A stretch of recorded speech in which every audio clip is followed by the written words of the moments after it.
Florida State is heavy in the transfer portal, both offensively and defensively, and this time in the edge room and defensive end, they need to beef it up with some experience. Florida State losing some veterans like Patrick Payton, also to Marvin Jones Jr. Yes, the production wasn't great from those two in 2024, but nonetheless, Florida State's got to find some experienced guys with some production to come into this next season. Florida State has already landed Nebraska defensive end James Williams, who's just a really good pass rusher that can get to the quarterback. And this time, Florida State's bringing in Western Kentucky Deontay McRae.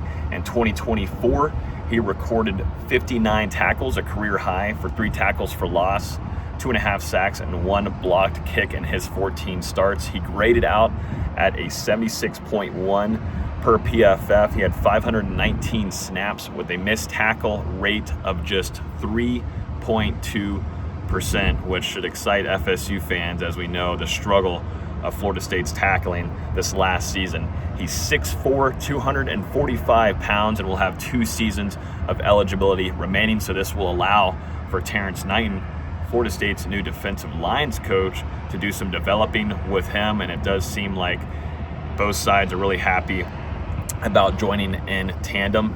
He was Conference USA All-Freshman Team in 2023 and earned a Conference USA Honorable Mention in 2024 this last season. He's going to be joining a thin room of returning players in the defensive end room with Jaden Jones, Aaron Hester, and D.D. Holmes. But Florida State did do a good job in this last recruiting class at the last minute, able to bring in guys like LaJesse Harold and Tylon Lee, grabbing him away from Ole Miss, and Lane Kiffin there. They also brought in 3 stars and brothers, Daryl Desser and Mandrell Desser.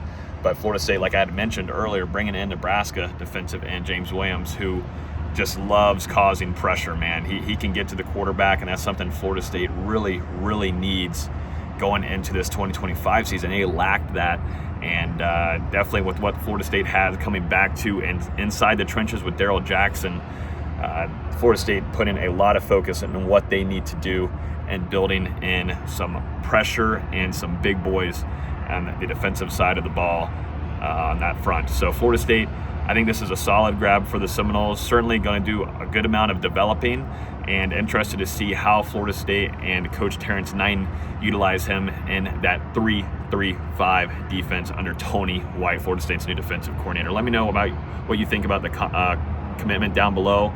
Hit the like button and subscribe so you get notified every time we release a new video. Thanks for watching.